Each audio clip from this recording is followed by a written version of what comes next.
pleasure to be talking to Sam Woodall today. You're ranked number 51, if I'm not mistaken. You're 24 years old, so you're in the top 100 of the PBR, and you're from Australia. And your biggest win today, if I'm also not mistaken, is winning the 2021 Grand Finals in Australia. Yeah, That's you've got it covered. I've got a question. That's something that actually I was wondering. I didn't get that. How come you only you walked away with $8,000, but someone on third place walked away with $22,000? No, I walked away with 12. I think I got the most at those finals. Yeah. Okay. Yeah, it was just it was a bit of a COVID year, so all the prize money was down. So. Oh, really? Okay. Yeah, because I was wondering, because if you look at the event on PBR on the website, it says that the third guy won 22,000 and you won 8,000. So I was just wondering if it, they would have included his year-end bonus on it, I reckon, because he won the Australian Championship. So that was a 20 grand bonus. Yeah. Okay. So Sam, kind of walk me through how this whole works. I mean, I've been watching a lot of PBR videos on YouTube and kind of getting into it. But how does that work, being a bull rider? Is that something only people do who are in that world from the start as a rancher, or was that something you just... Yeah, for me personally, I was my family's run rodeos and my dad was an Australian champion, so I was always following in his footsteps and that. But yeah, it does help to be from that sort of background.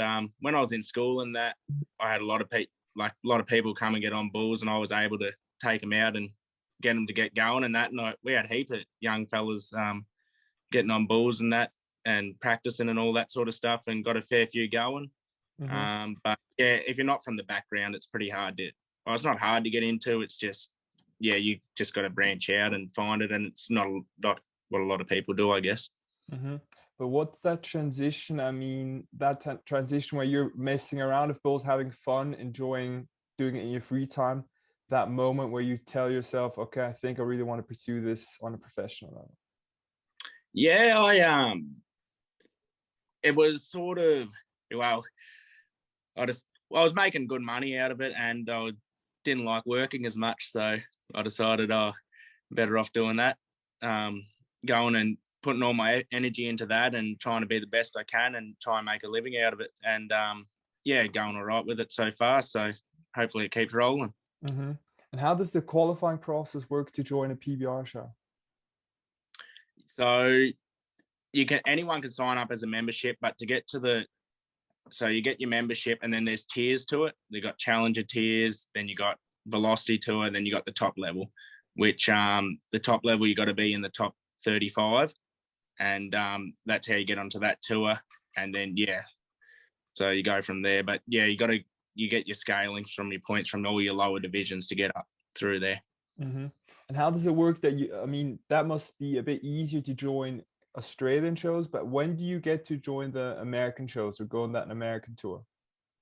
So our Australian points, they count to points over there on a smaller basis. And if you get enough points to put you in the top 35, you automatically get an invite and to one of those big events. And then you'd make the decision whether you want to go over or whether you want to stay home and try win a title at home. And yeah, it's all up to that. And how was it being at one of those big PBR shows in America? Yeah, it was pretty surreal, like getting around all the best guys in the world. And geez, first event I was at, I think nearly 40,000 people I think I was in front of. And where was that? Sacramento. Oh really? Yeah, that's Sacramento. Yeah, okay. And another thing I was wondering with the bulls, do you think there's a different caliber bull they have in America than in Australia?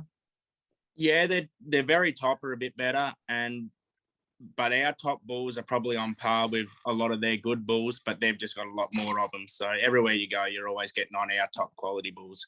Yeah, sort of thing. Yeah. What did you get one of those really famous bulls, Bruiser, Bushwhacker? I wish, but no, they both.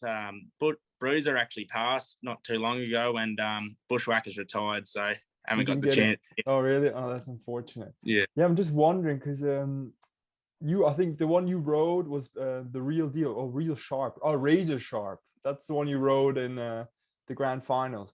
But what did you ride any of the famous bulls when you were over in the States? No, I never got to get on any of those famous ones. It's sort of how they do it in the short go. You get to pick your bull, and normally, like if you're not in the top 2 or 3, you don't really get. They'll normally snavel up those really good bulls, and you get left with whatever. Ah, Yeah, whatever. that's actually really counterintuitive or very weird for an outsider like myself, where you see guys say, okay, I want the craziest bull, I want the hardest bull. And yeah, I didn't know that there's a privilege to choosing those bulls. Yeah, so you got your rounds, and then you qualify to the short go. The top 12 qualify, and that's where the really good bulls are. And yeah, so that's where you. So if you qualify in first, you get the first pick of those 12, and then so on and so forth. And then yeah, most of the guys, like those really good bulls, they're actually really good to ride too if you're on your game and you're going to win the event. So yeah, normally 9 times out of 10, everyone will pick them ones, just give themselves that chance of winning. Yeah. Oh my God. I mean, I've seen some of those buck offs. And when was it? You also wear a helmet and a cage, right? A face cage. Yeah, When I yeah, actually couldn't see. I mean, I think the Brazilians sometimes still wear cowboy hats, but mostly everyone's transitioned to helmets, thank God. But I mean, those buck offs are really brutal in general. But I've seen yeah, guys getting knocked out in the chute with the head of a bull with no helmet on. And I mean, I'm a yeah, huge UFC fan, but I mean, 1,000-pound bull ramming his skull into your skull. I mean, you're talking broken orbital, broken nose, broken jaw. All your teeth are probably broken as well. yeah. But you probably didn't start out with a helmet, did you? Yeah, no, because it was introduced a fair few years ago. So we have to wear helmets once. Oh, really? 1995. If you're born after then, you have to wear a helmet in the Oh, PBR. So interesting. Okay. so that's why I've always, well, I've wore a hat a few times, like yeah, whenever I feel like it and that. But yeah, it's sort of it was smarter to wear it, and I've grown up wearing one, so it just That's seems good. pointless to change. Yeah, because I mean, I've seen guys who were still stuck to the ball of their hand, and they had a hoof go into their face or whatever, and being tossed around. Actually, that's also an interesting aspect. What's that sweet spot between being fastened to the ball well enough that you've got a good grip, but not too much that after those bullfighters have to jump on the ball and get your hand off? Where's that middle Yeah, point? yeah. So I don't even know that myself really. Because I just get my rope really sticky. So because I'd rather personally, if I fall off, I'd rather get hung up and jumped all over than have my hand come out and I miss out on a score. Oh, really? So Oh my God, you're one of those guys. Jesus yeah, Christ. Okay. yeah. But like yeah, definitely would prefer to avoid getting jumped all over. Yeah, but I mean, have you had a bad buck off yet? A real bad one?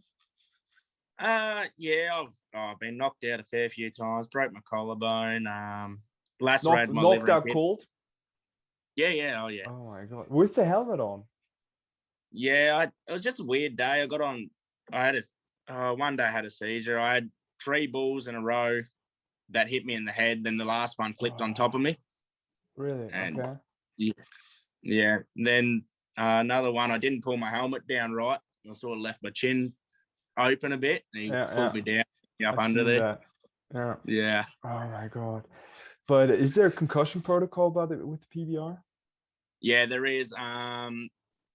Yeah, they got the whatever, like your reaction speed and all that sort of stuff. They put you through a real physical activity first, pretty hard going, and then they get you to do these all your memory and focus, reaction speed, and then your balance. And you got to be within point 0.1 of what your baseline was Mm-hmm, to. mm-hmm.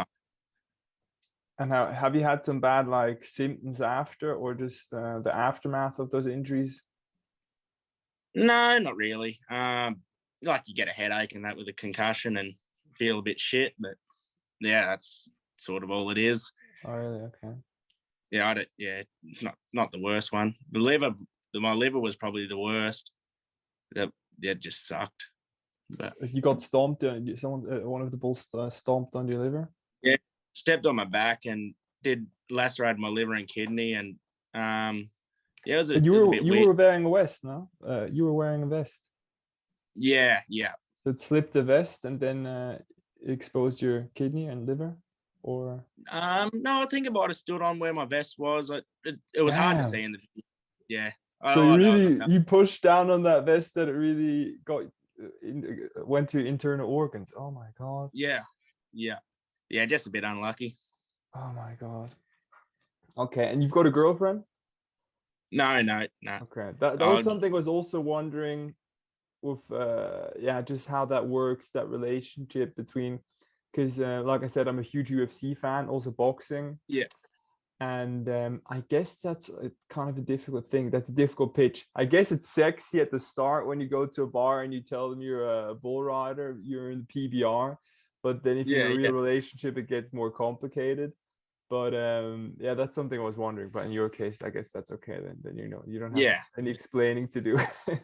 No. Oh, I'll worry about that afterwards. After I'm done, I reckon. Okay, and how did your parents react when you told them, I really want to go after this, I want to become a professional bull rider? Yeah, well, they were good because, well, Dad, he's done it all his life and was Australian champion and that. And then Mum, well, yeah, she was with him all that time too, so she's used to it. So yes, so she supports me with whatever I do anyway. So she was happy. That's great. To see me. You've got an upcoming show now, or upcoming tour schedule of shows? Yeah, I do. I'm gonna spend this weekend and next weekend at home, and then I got a just a bull ride down the road from home. I'm just doing a couple of local ones until I go back to America in July. So just saving a bit of money and not going too far just yet. Okay. But yeah, when I get back over there, I'll be pretty busy. What's the tour schedule in July, after July? Straight up. Go to Amarillo, and then I'm down to Fort Worth, and then I got a camp with my team 2 days after that. And then there might be another one in Fort Worth and a couple other shows on the next weekend. Yeah. So yeah, I haven't really looked into it 100% yet, but those Texan shows are intense, huh? Yeah, they're really good.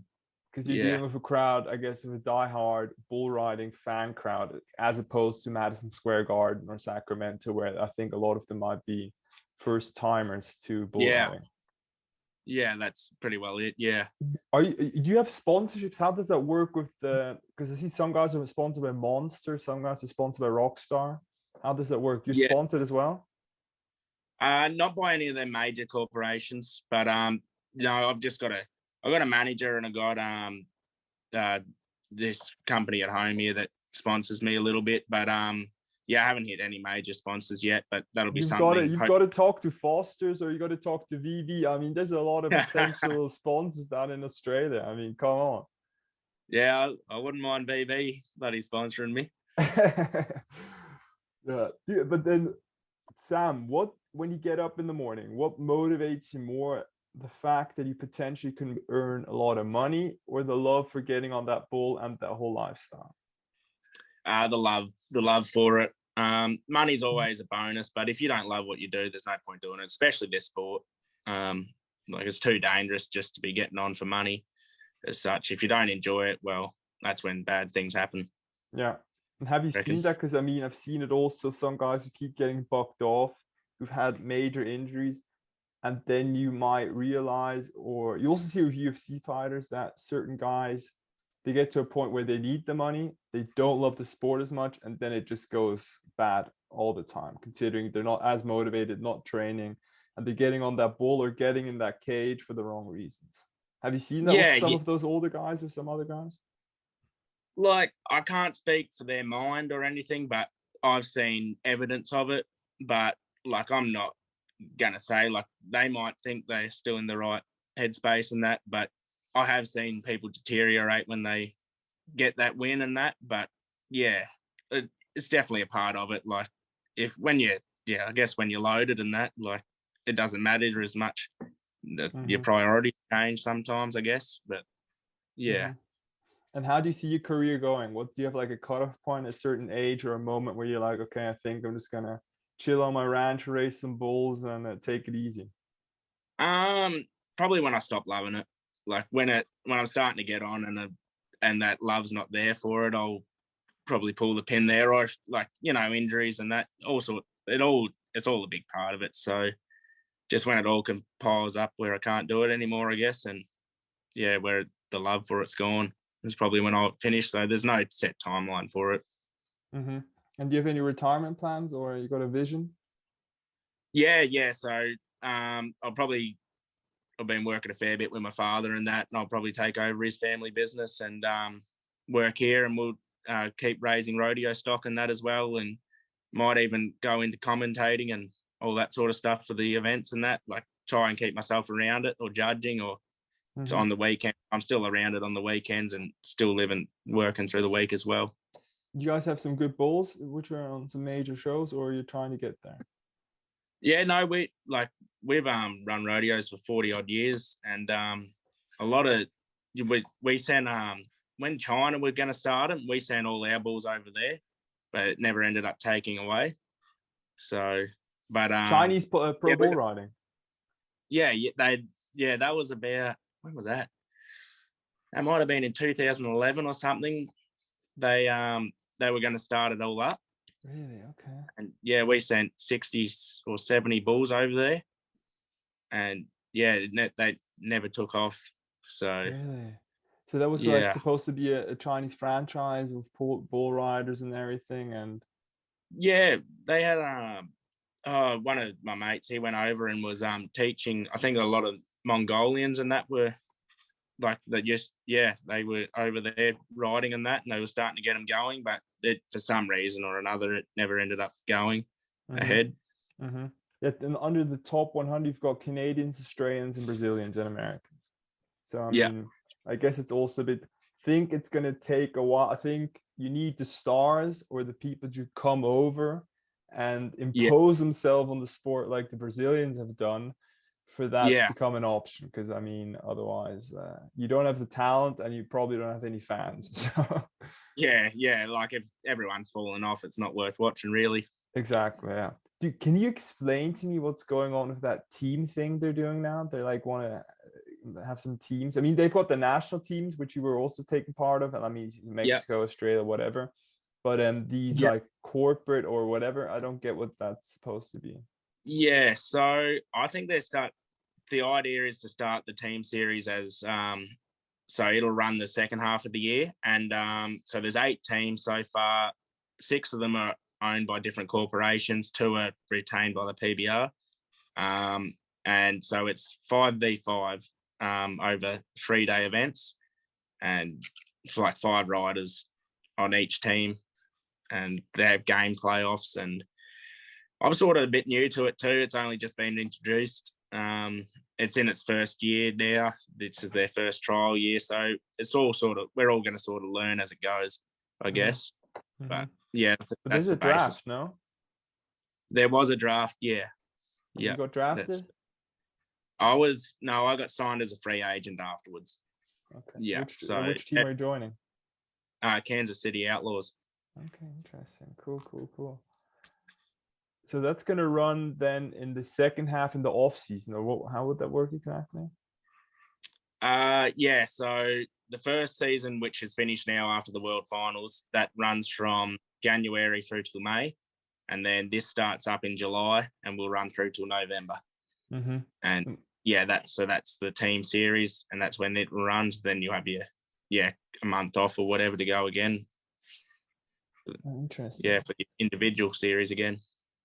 And when do they have those national championships or those national competitions with the different countries? The Global Cup, that's I think it's around February. I think it was. Yeah, in February. Okay. Yeah. Okay. Who was it? Did America or Brazil win? I wasn't following it that closely. Yeah, America won. They dominated. Oh, really? Yeah, they had a really good night. Because I mean, the Brazilians, I mean, they've got some really good riders. I mean, I guess it also has to do with the grit, no? Yeah, they work hard. Like a lot of them have come from nothing sort of thing over there, and they spend every minute of every day like working out, and like they put all their energy into it. So yeah, it's good to see them reap their rewards for all the stuff they do. I think that Brazilian mindset, you also see it in the UFC with a lot of fighters. They're just willing not to fight dirty, but just, I mean, they go further than the average Westerner. I mean, Western in Yeah, that sense, just the guy who's living in Western Europe or in Canada or in America, where you have a certain amount of security. And if you're growing up in yeah, Rio or Sao Paulo, I think you don't have any of that security. yeah, So yeah, yeah. They know how to dig deep and yeah, fight on. There's yeah, a lot of do toughness there. do some of those guys still wear? All of them wear helmets now? Because I see it's going away now with no helmets, but sometimes I still see guys without helmets. Yeah, a lot of them older guys that wore them all their career will continue wearing a hat, but the younger guys, they have to wear helmets now. Like No. when they come over, a lot of them actually all wear hats over in Brazil, but when they come here, they have to abide by the rules and yeah, wear a hat. Helmet, sorry. Yeah, I mean, we've got some career-ending injuries potentially if you get a bad buck off without a helmet. I mean, we've seen Yeah, it time and time again now. yeah, that's for sure. It's a game of inches. That's it. Yeah, of course. Sam, do you have a like? What were your what are the injuries you've had now over your career? Major injuries. Major. Uh, I don't know, like what do you call major? I tore my groin twice, MCL, collarbone break, uh, something to my wrist. It looked a bit funny one day, and turns out it was broke. Um, yeah, I'm not sure. I can't really rattle them all off the top of my head, but yeah, Mhm. nothing super major. The concussions. How many do you think you've had? Probably 7 or 8. 7 or 8. Have you had Yeah, one major hit you took to the head? Like, have you had your bell rung really hard where you thought, okay, I have to take a break now for a while? yeah, probably the last one I had. It probably hung around for a couple of weeks. Like normally most of the ones are just wake up fine the next day, but this one sort of hung around for a couple of weeks. Mm-hmm. But yeah, but after that, yeah, it was pretty good after that. Mm-hmm. Oh, interesting. Okay. And how is it actually between the riders, the friendships and the comrade, like that comradeship or whatever you would call it? Does that exist, or is it a bit too competitive for that to exist? No, well, I like from my point of view, I want to see everyone do good. Like I'm mates with everyone, and like I want to see them. Like my job for me is to beat the bull I'm on, and I want to see them do that too. Like I'd be just as happy to see everyone ride their bull at an event and just place out the best bull ride wins. And we all want to see everyone do good, and yeah, that's how I look at it anyway. Have you had some like weird or awkward situations where some guys are getting a bit too competitive or have that weird mindset where they think they have to be like a dick to everyone? Yeah, you definitely see it. And like you hear it. I just nod my head at them and yeah, like appease them, but like I don't get dwell on it on that You don't sort of have any stuff. no locker room fights or No, it's pretty rare. I've heard of them, but I've never seen one. But yeah, like some people have fallen outs and that, but I sort of stay. Yeah, I sort of stay on the good. Like I'm just being me, and yeah, no one seems to have a problem so far. and how's the partying by the shows or during that tour schedule? Is everyone, I think in the 80s and 90s and 2000s, you've had a bit more like a party culture, guys going out and drinking, going to bars.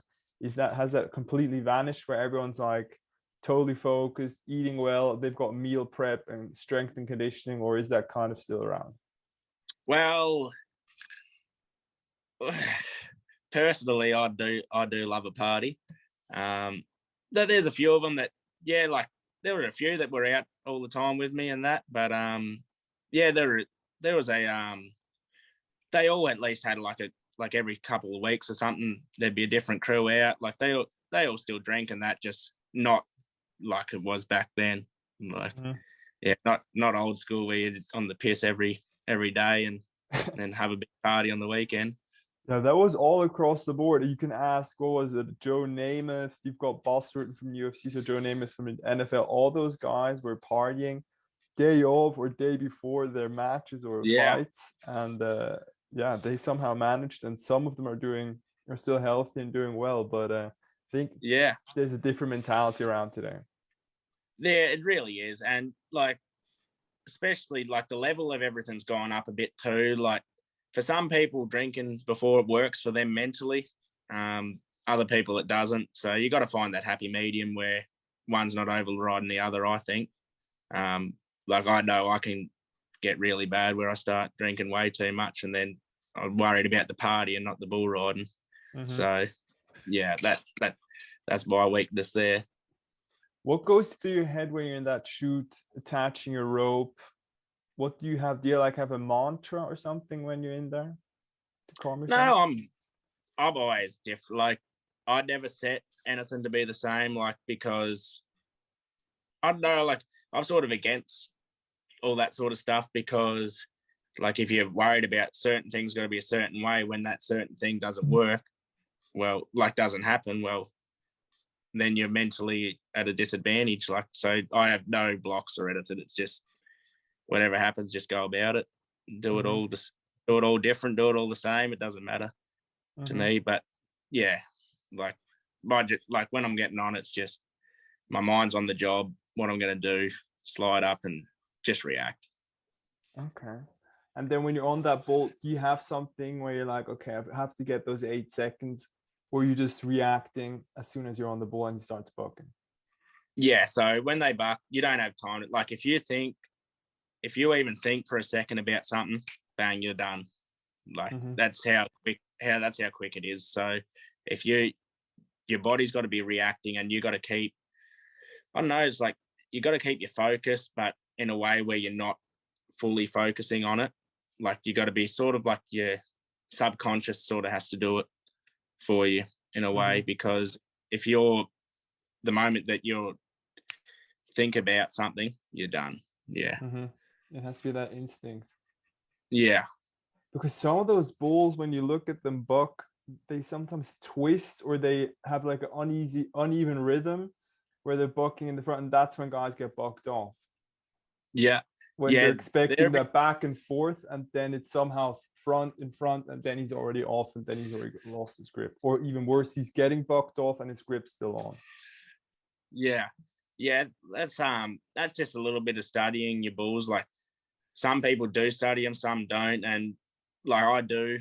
Like, I know sort of what every bull's going to do, and I know their sort of rhythm, and you know what they're going to do, if they're going to change it up, and you're ready for that. Then sort of you prepare for that mentally through the week, and then you let your body react what you've already been thinking about through the week. Have you had your hand stuck on your rope before, and the bullfighters had to loosen it up or get you out of there? Yeah, I had a bad one once. I had cut my finger open once and got some stitches and that in it, so I taped it all up, and that made my glove fat. And but it was just, I had one finger stuck in the rope, and I got dragged around for ages. But it wasn't too bad. Just ripped a bit of skin off.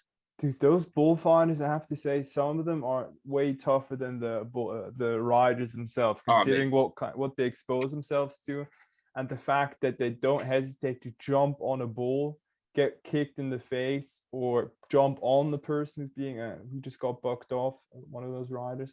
So I've got a huge amount of respect for those guys. That's a crazy job. Yeah, they're tough as nails, and like, they've got more balls than me, put it that way. Yeah, I mean, definitely, because I mean, you were on there for a few seconds, and if everything goes well, it's over. They're in there every round, every rider comes out, and they have to approach the bull, calm the bull, get him out of there, or even worse, they have to jump on a bull or jump on you or protect you. No, they got, and like we all say it, like, they don't get paid enough. Like, they don't get paid. Do they get paid well, or is it just that they don't get paid enough? I think they get paid well, but like, for what they do, they don't get paid enough. Yeah, we have a lot of respect for them, and we'd be lost without them. Are they former bull riders, or did they start off as bullfighters? Some are, but a lot of them are start off as bullfighters. But yeah, there's a couple that ride bulls and bullfight well. But yeah, majority of them are all bullfighters. Mm-hmm. Yeah. And what crew do you usually take with you to the United States when you go on that tour now in July? Do you have a couple of guys to take with you, or you go alone? No, I'll go on my own. I sort of no one. Yeah, I hit a couple of people up last time, but no one was real keen, so I just go on my own and do my own thing. But in the shoot, usually there's people around the shoot advising the rider how to attach his rope or whatever. Who's that for you in that case? Who's giving you advice? No, I do everything myself. Okay. I put everything on myself. And then all your buddies and that are like at the event, they all help you put, like all your mates and that you are in the locker room, they all help you get on your bull and that. But isn't there the danger if they're competing that they're going to give you bad advice? No, it's up to you whether you take it on or not. So okay, that's why I do my study. I do my own study, and genuinely most of the guys, they want to see you do good too. So 9 times out of 10 they'll give you good advice. But whereas if you ask the stock contractors, the people who own the bulls, they'll tell you the wrong thing, so they get you thrown off. They want to have a high buck off rate, or they want to have that new big bull. How do they get compensated, by the way? So I think they get paid per head, like per head of stock they bring to the event. But they have to get paid by the buck off rate as well, no? Or at least like how fast they buck off the rider. No, so it's not in that way. It's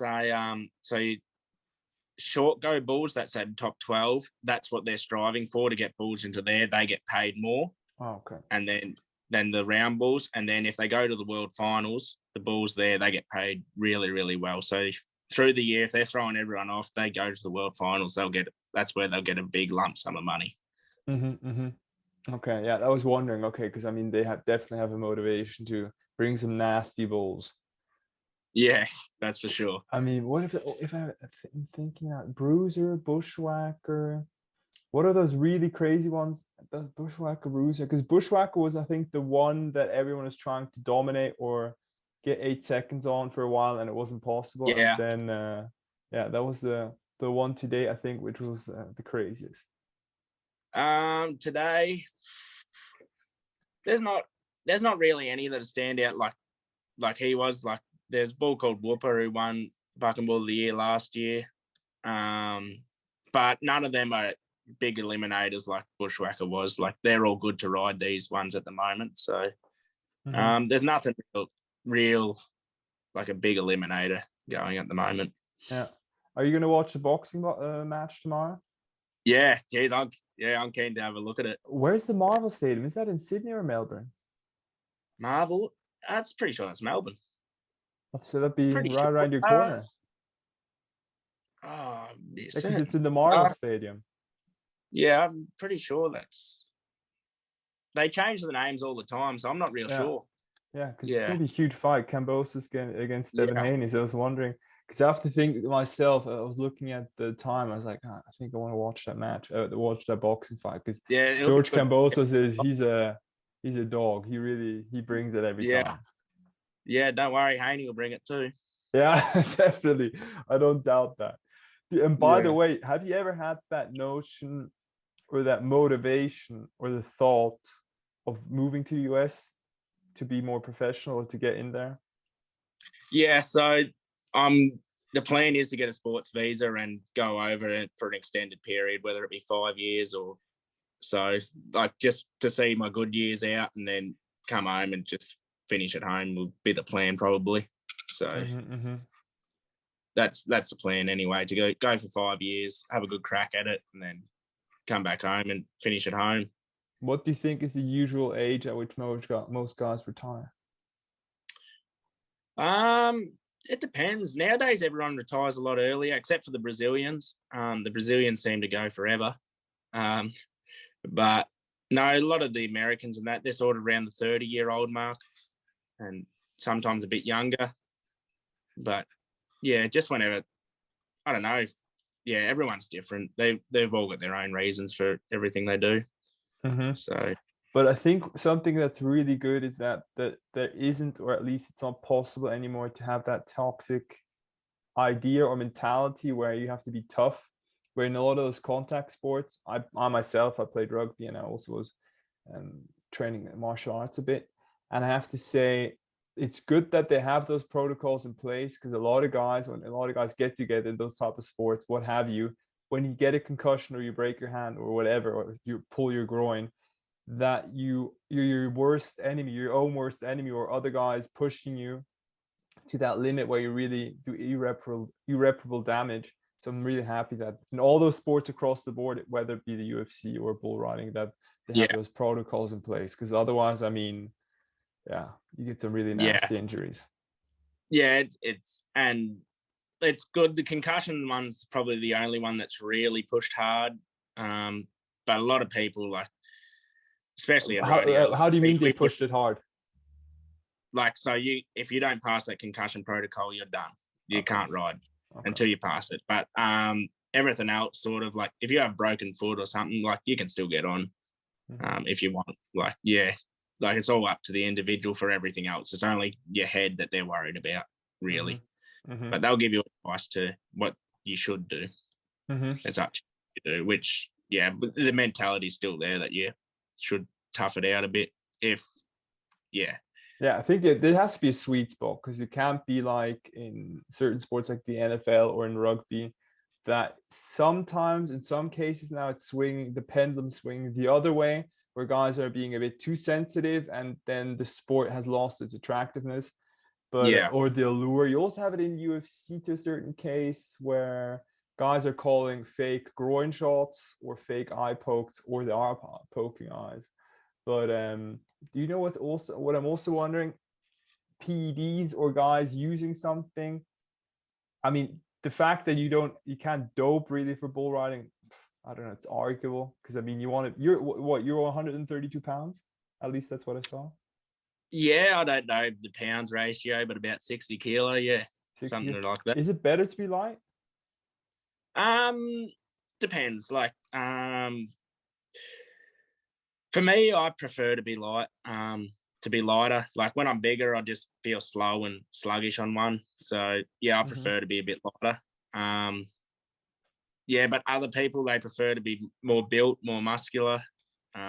It's just dependent on your riding style and that. So you don't think there's a major advantage if someone's using steroids or something? No, I'd say that's a disadvantage, because they're too, like, they don't look as good on a bull, I guess, because if you're bigger, you weigh the bull down, you're bulky. Like, little guys, like, they look better. So so what's the thing people are using, you think, where it's a bit controversial in the bull riding? You don't think there's anyone? I mean, I guess the only thing you could use is painkillers and something to calm you down. It's sort of, I don't know. There's nothing really. No one really does anything that I know of. Like, some people have beers before, some people smoke weed, some people, just whatever. Yeah, because it's about rhythm, grip strength, and I guess conquering your fear and finding that rhythm. Yeah, finding that rhythm or that pace. Yeah, like that's why some people probably drink beers. Like, if they're getting a bit nervous or something, calms the nerves. I don't know. Like, I'm not speaking from a person from experience of that. I just So Sam, what would you think, or what would you tell? Let's say you've got a 16, 17-year-old aspiring bull rider. What would you tell them about the harsh reality or things that need to be said? What would you think? Okay, this needs to be said to a young up and coming bull rider or aspiring bull rider. Well, there's definitely going to be hard spots. Like, at some stage, you're going to be hit with an injury or something, a setback that's going to really ask you, do you want to do this? And that's where you got to find out for yourself whether you want to do it or not. And if you do want to do it, you're going to have to work to be good at it. And if you choose to go down that path, be willing to put everything into it, and it'll all work out. Like, if you put the work in, do all the right things, you're going to see results one way or another. Because it's interesting. I ask myself this also because I remember George St. Pierre, because you've got guys saying naturally, they say you're not allowed to have a plan B. You have to give it 100%. You've got to only focus on that. But then you've got guys like George St. Pierre who had a lot of success in the UFC martial arts. He claimed you should have a plan B. You should go to school. You should have something on the side. What do you believe? Do you think put all your cards on one deck or go all in, or do you think you should have something on the side? I think always good to have something that you can fall back on. Like, so always have something that if you know that it doesn't work out, you got something to go back to, but put all your energy into that one thing though, if you know what I mean. Like I know that I have work and a job to go back to if things go wrong. That's what my fallback is, but all my energy through the day is put towards riding bulls and that. So it's sort of a mix of the two, really, that is. But more the fallback, have something to fall back on too. Okay. This is also interesting. This is also something that gets mentioned in the UFC a lot. They say that UFC, or I guess also the life of an athlete, but it's more specific in your case also because you're a single athlete, you don't belong to a team, at least most of the time now you do belong to a team. They say it's the sport of the highest highs and the lowest lows. Do you feel like that's the case also about pro bull riding? Oh, definitely. Like when things are going good, it's awesome. You can't do no wrong. But when things are going shit, like it can get pretty hard on you. Like, yeah, that's for sure. Like you have a month or two of no success at all, like it just sometimes it can make you wonder them things. Why? So yeah. And especially because you're making no income being a single athlete, you're not doing good. So yeah, it's definitely high and low. What was your highest high until now? Like that. See, I try not to make anything a one big thing. Like I try to make every little win that I have be a high as such. So probably winning those finals was probably the biggest thing that I've won properly. But also being 92 points in Albuquerque, like that was my highest score. It's one of the biggest, best venues for riding bulls and that. So that was also up there. Like, but every bull I ride, I treat it all like it's the best thing ever. And what was the lowest low for you? It was probably actually when I was a kid. I put all the work into being this was for my first junior title.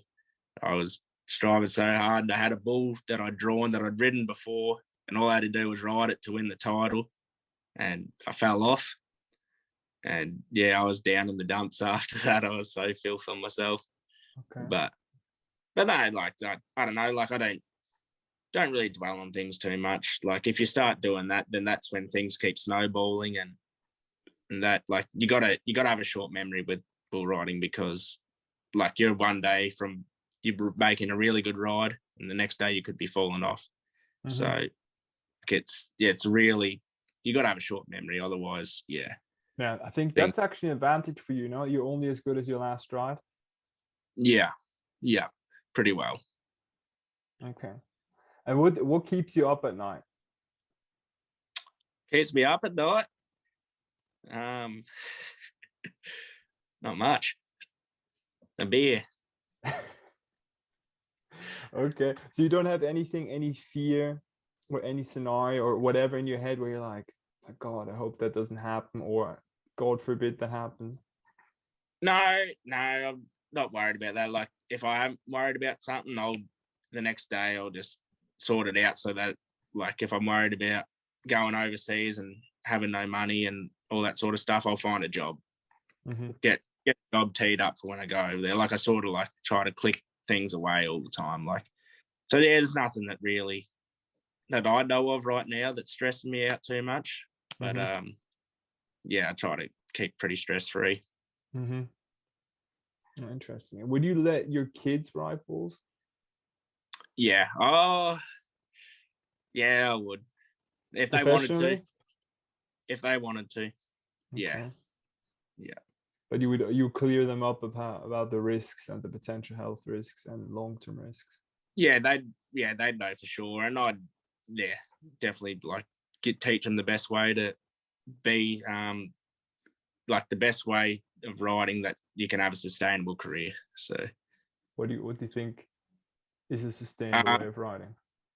well, especially the biggest thing I know with a lot of people is their get offs are no one's taught how to get off anymore because by the time they make time, they're just jumping off the moment they hear that buzzer, and Yeah, but I that could mean, come on. I mean, sometimes I see the buck offs and I see they twist off or they try to have the hip movement.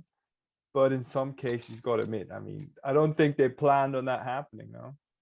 yeah, no, but there is a technique to getting off, and if you do that right every time, you're pretty well out of the danger zone all the time. So But I there's mean, that if you've got that a nasty ball, it's a bit difficult, no? uh depends what position. Like it's all dependable. Like yeah, if you're in the right position, it's easy. If you're in the wrong position, it's not. Like So yeah, what would you say? Just move your hips or just shoot yourself off with your hips? look to where you want to go. Yeah, so like that's literally how it is. Like, but you see everyone moment they get off, they just look there, like pretty well straight next to them, and that's where the bull's area is. You want to look back behind so that when they throw you back behind them, and you land on your feet and you're out. Mm-hmm. Yeah, sometimes I see guys that are pretty good at getting bucked off, but yeah, I mean, like you said, you're only as soon as you're out of the chute, you're only reacting. You're not making a lot of Yeah, decisions anymore. So that's why it also gets a bit more difficult now. Also, yeah. when it The comes in only terms time, of bucking off. yeah, the only time that you do take a thought is when you get it off. That's the Okay. only time that you're taking that thought. But yeah. And what do you think was like the biggest reality check you had when you got into bull riding, pro bull riding? Uh maybe when I went to America the first time, when I went to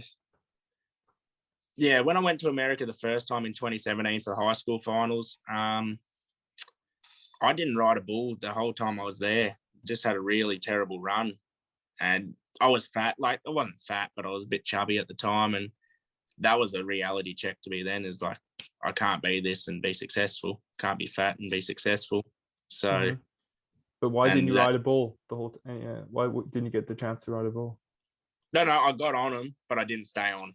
Oh, okay. When I say one, I didn't stay on for 8 seconds. Okay.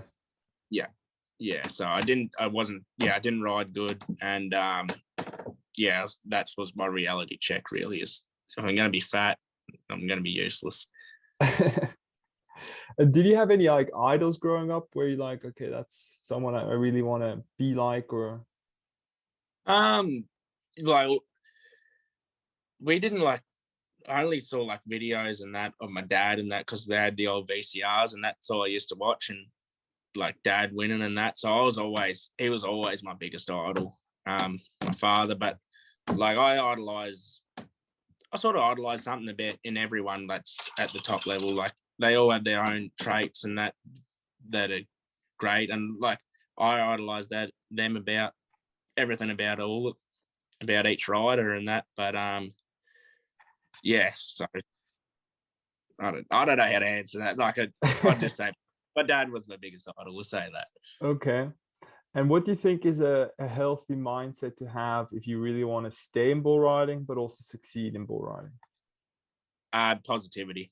Like you got and positivity is the biggest thing and learn and like take every win is like build yourself up from that each win sort of thing. Like so I know a lot of people like would get on a softball and this was their mindset. They get on a softball, they'd ride and I say, oh, good stuff, done well. And they'd be like, oh, it was only this bull and that bull and like sort of downgrade it. I'm like, well, who cares? You did your job good. You rode it. Like build confidence off that and keep building off that. But they keep themselves down on that lower level by not,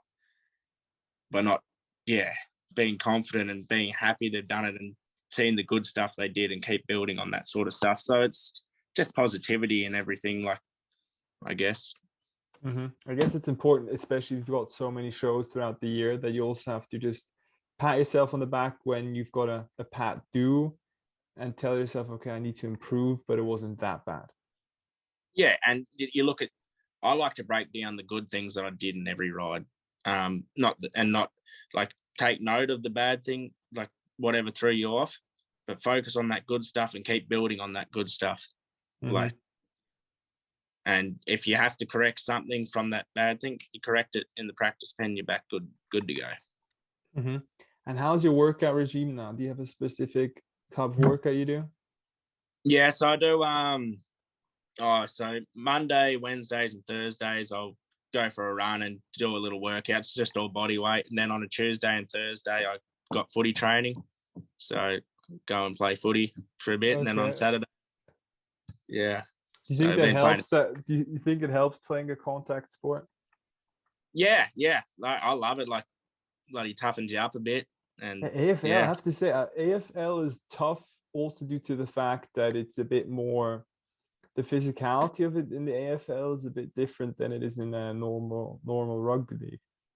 Yeah, you can get cleaned up when you're not expected it a bit more. But no, I love it. Yeah, it's good. Like, and yeah, I just love tackling people and that too. So, but the cardio, you need way more cardio in AFL than you need in normal rugby. Yeah, and it's a good workout. Like, so you're taking hits and you're always on the move and that. So I really like the match fitness. I think is the best stuff for you. Like, you're building your strength up and do a lot of cardio too. Yeah, those guys are running like, dude, twice or three times as much as the normal rugby players. Yeah. And taking huge hits. Yeah, no, it's good fun. I enjoy it. Crazy. And do you keep up with any of those Australian UFC fighters like Robert Whittaker or Tai Tuivasa, or you're not into that as much? Yeah, no, like I what you would call a casual though. I sort of sit down now. Like just when they're on, I'll watch them and that, but I don't follow it heavily. Like I'm to spend a lot of time just sort of with bull riding and that. Like I don't watch too much else, but yeah, I do. Like I'd be a casual just watching it, and yeah. That's the guy who does shoeies, Tai Tuivasa. Yeah, Tai, yeah. Have you thought about doing any shoeies when you're in the US to kind of build your brand? Maybe that's a good idea. No. I've been walking around my shoe all day. The last thing I want to do is drink a beer out of it. That's perfect. You got a cowboy boot. You can drink Foster's out of it. Yeah, no, I'll be all right. I'm telling you, that's a perfect marketing mechanism. I'm happy to just get a 1 liter jug and just scull it out of that. I'm happy to do that. And actually, that's a good question. What do you feel like, or do you feel like you have any duty at all to represent your country when you're there as a sole rider? Yeah, like I guess everyone from home's always watching, so as that fact, you're always performing for everyone back at home that are watching and that. But it's because it's such an individual sport. It's only the Global Cup really is where you really represent Australia, I guess. But I don't know. Yeah, I haven't really thought about it that much. But yeah, you don't really feel like you need to hold yourself to a certain etiquette or like a certain behavior when you're representing your country, or you're there as an Australian? When I represent the country, no, just I guess also in general. I mean, that of course, then it's very clear that you're representing your country. But in general, due to the fact that you're on an international stage and you're also one of the few. I mean, how many? There's like 4 or 3 Australians in the top 100. Yeah. So you belong to a very small group representing your country overseas. You never really have the feeling like, okay, I have to behave a certain way. I'm an athlete on the world stage, and I've got to just not mess about. I just be me, and I don't go cause trouble and that, but go out, have a good time, and like I don't like how you're fitting into an image they expect you to fit in. I guess like if you enjoyed going out and drinking, go out and drink. If you don't like. Yeah, but I'm off the alcohol at the moment, so Oh, really? probably shouldn't. Yeah, I am. Just for the season now, or in general? Just for a bit. Like I normally just take a break every now and then. I just decide I'm gonna have one now, and I've made a bet with someone who can go the longest. I hope they're not too stubborn. I could be Who not knows? drinking for. They could be cheating right now. They could be. I hope they're as honest as what I'll be. I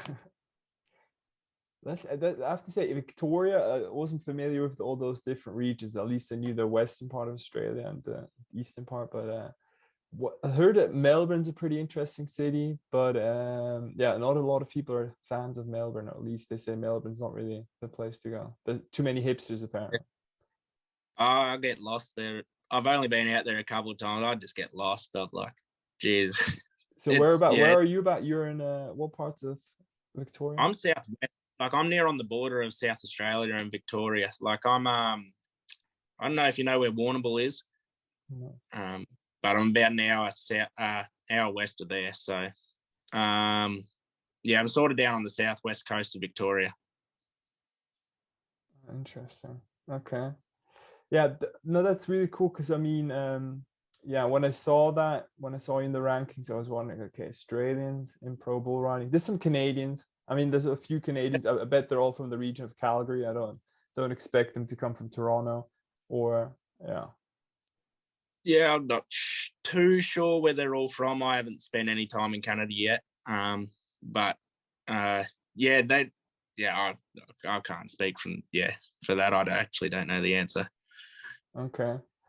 And have you had people recognize you when you're in Australia on the street and stuff, or has that not happened too much? Yeah, plenty. I used to have really long hair. Used to come down to here real curly. When I had that, like anywhere I went, everyone used to know who I was. But now there's still a few that recognize, but not as many. Okay.